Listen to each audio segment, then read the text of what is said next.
Hello दोस्तों, कैसे हैं आप सभी का स्वागत है आपके अपने इस यूट्यूब चैनल हिंदी की बिंदी में।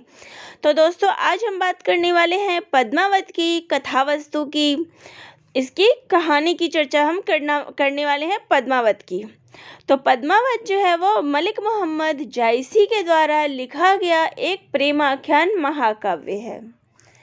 तो अभी मैंने आप सभी को मलिक मोहम्मद जायसी का जीवन परिचय बता दिया था। लिंक आप सभी को डिस्क्रिप्शन बॉक्स में मिल जाएगा।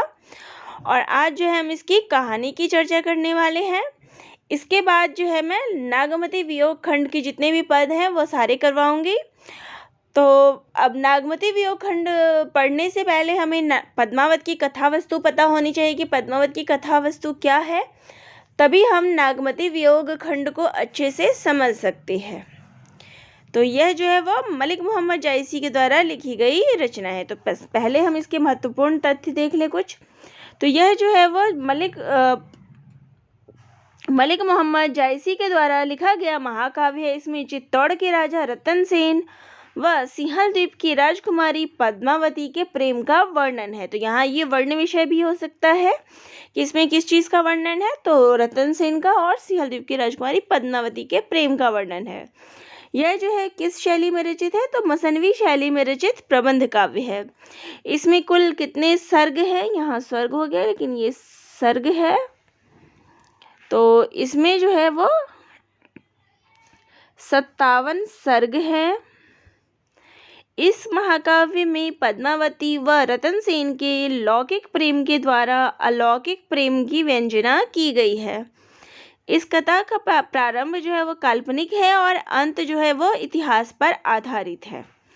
इसकी रचना काल जो है वो सन 1540 ईस्वी है। तो ये भी याद रखने के लिए है। तो अभी मैंने इसको महत्वपूर्ण तथ्य में रखा है। इसके सारे पॉइंट्स इम्पोर्टेंट है। और इसकी भाषा जो है वो ठेठ अवधी है। अब इसमें पात्रों के प्रतीक क्या क्या है। चित्तौड़ शरीर का प्रतीक, राजा रतन सेन मन का प्रतीक, सिंहल द्वीप हृदय का, पद्मावती बुद्धि का, राघव चेतन शैतान का, अलाउद्दीन माया का, नागमती संसार का, हीरा मनतोता गुरु का। तो ये भी जो है वो इम्पोर्टेंट है। प्लस आपको जो मैंने पीछे करवाया है अभी वो भी इम्पोर्टेंट था।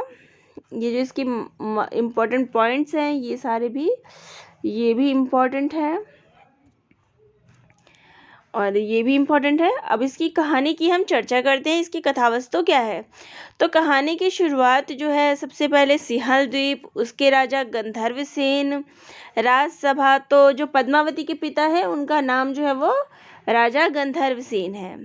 तो उसके राजसभा, नगर, बगीचे इत्यादि का वर्णन हमें इसमें मिलता है कहानी की शुरुआत में।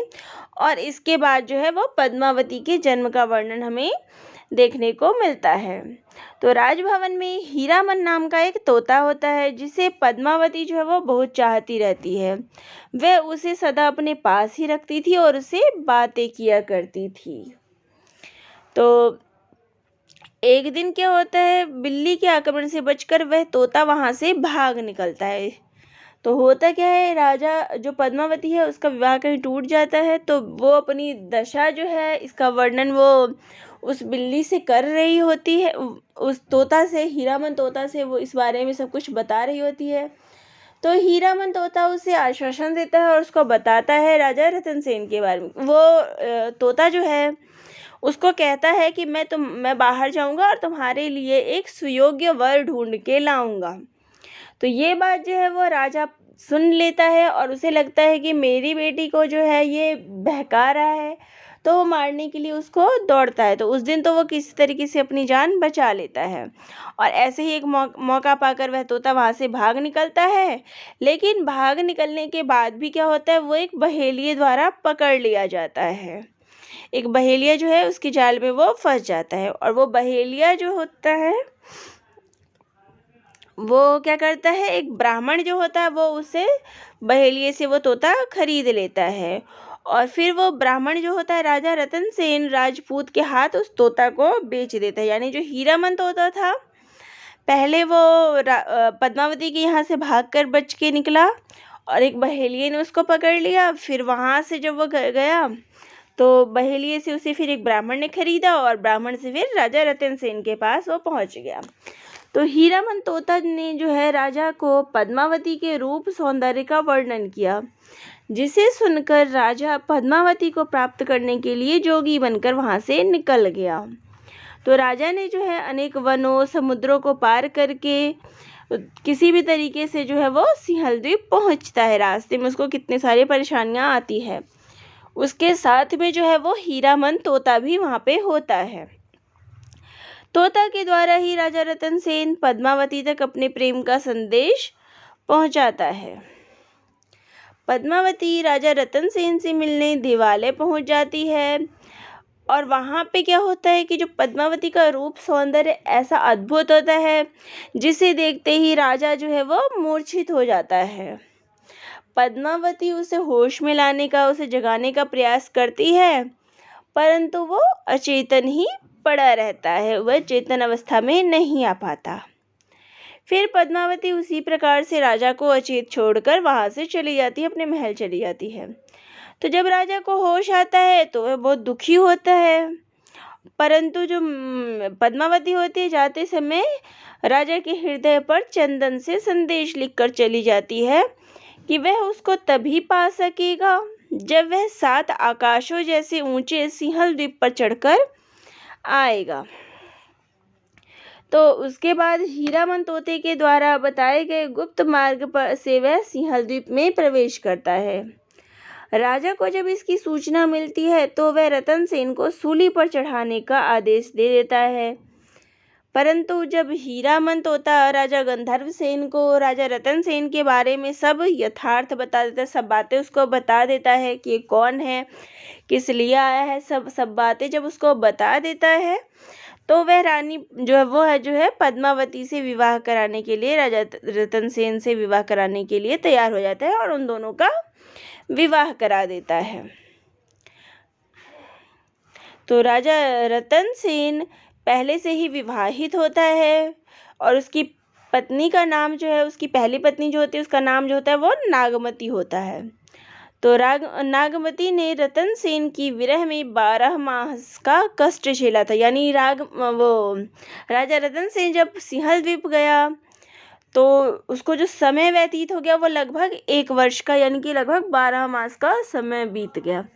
तो ये नागमती वियोग खंड जो है वो यहीं पे शुरू होता है। जो उसकी पत्नी नागमती जो उसकी विरह में 12 महीने का जो इंतज़ार करती है ना, लगभग 1 वर्ष का, तो इसी का वर्णन हमें नागमती वियोग खंड में देखने को मिलता है। और तो फिर क्या होता है, वो उसको आने में वहाँ पे वो 1 साल लगभग 12 मास वहाँ रह जाता है। फिर वो किसी भी प्रकार से एक पक्षी के द्वारा अपना विरह वर्णन जो है राजा रतन सेन के पास भिजवाती है। इस विरह गाथा से द्रवित होकर जो है राजा रतन सेन फिर पद्मावती को लेकर चित्तौड़ लौट आता है। राजा रतन सेन की राजसभा में जो है एक राघव चेतन नाम का एक आदमी रहता था, तांत्रिक रहता था, जो अपने असत्य भाषण के कारण, अपने झूठ के कारण राजा रतन सेन के द्वारा जो है उसको राज्य से बाहर निकाल दिया जाता है। और फिर वह वहाँ से राजा रतन सेन से बदला लेने के लिए जो है सुल्तान अलाउद्दीन के यहाँ पर पहुँच जाता है और उसकी सेवा करने लग जाता है।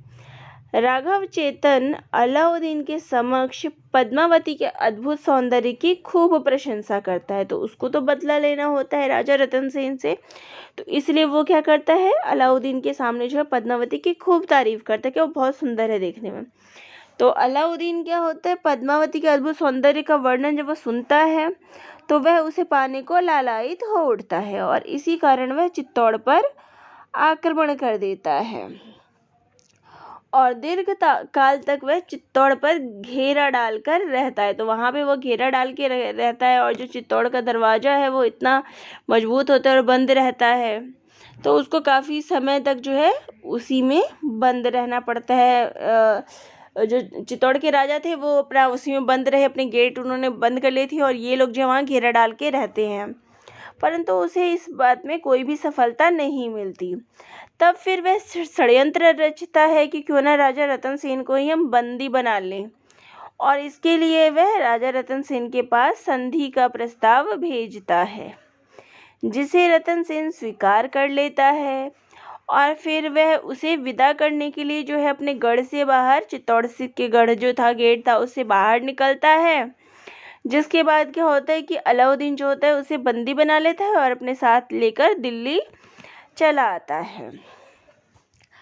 अब इस बात से क्या होता है कि जो पद्मावती होती है वो इस बात से बहुत ही आहत होती है और अपने पति को मुक्त कराने के लिए जो है वो अपने विश्वास पात्र सामंतों गोरा और बादल के घर जाती है कि किसी भी प्रकार से अपने पति को वो मुक्त कराए।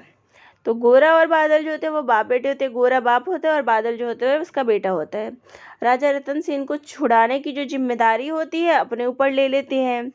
वह 1600 डोलियां सजाते हैं और जिनके भीतर जो है राजपूत जितने सैनिक होते हैं उनको उसमें भर देते हैं और कहते हैं कि मतलब ये दुल्हन जा रही है, रानी पद्मावती की जो चेलियां हैं वो साथ में जा रही हैं। और अपने राजपूत सैनिकों को डोलियों में रख लेते हैं और फिर दिल्ली की ओर चल पड़ते हैं।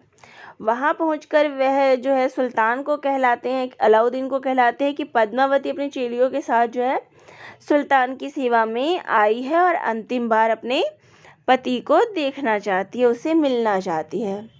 तो सुल्तान जो है इस बात की आज्ञा दे देता है और डोलियों में बैठे जो राजपूत होते हैं वो राजा रतन सेन को बेड़ियों से मुक्त करा लेते हैं और उसे फिर लेके भाग निकलते हैं। और सुल्तान की सेना जो है उनका पीछा करते हैं, परंतु राजा रतन सेन सुरक्षित चित्तौड़ पहुंच जाते हैं। तो जो गोरा होता है वो सैनिकों के साथ, जो 1600 डोलियों में सैनिक होते हैं उन सब के साथ जो है वो सैनिकों का मुकाबला करता है और वो वहीं मारा जाता है। और इधर जो बादल होता है वो अपने कुछ सैनिकों के साथ राजा को लेके वहाँ से भाग जाता है और राजा को सुरक्षित चित्तौड़ पहुँचा देता है। और इसमें जो है गोरा की मृत्यु हो जाती है।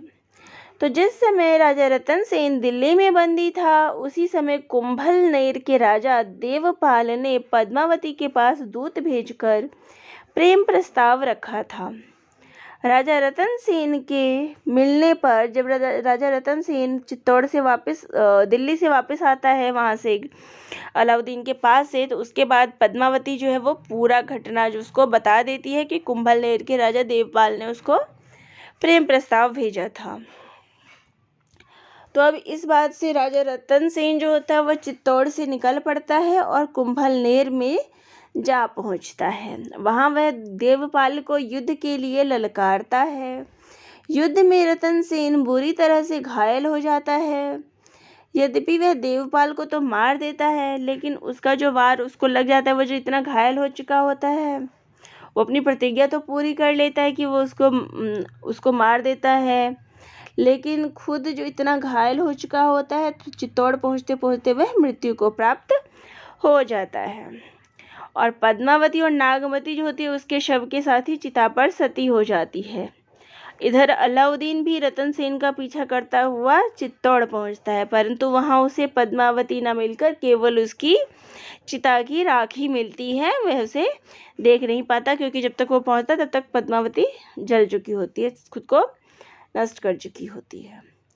बादल भी चित्तौड़ की रक्षा करता है, परंतु स्वयं वह इस युद्ध में मारा जाता है और चित्तौड़ पर मुसलमानों का अधिकार हो जाता है। और इस प्रकार से जो है ये कहानी जो है पद्मावत की अद्भुत प्रेम कहानी जो है वो यहीं पे समाप्त हो जाती है। तो दोस्तों आप सभी को ये कैसा लगा कमेंट बॉक्स में ज़रूर लिखिएगा, और अगर आप चैनल पे नए हैं तो चैनल को सब्सक्राइब ज़रूर करिएगा। तो दोस्तों आप सभी का बहुत बहुत धन्यवाद।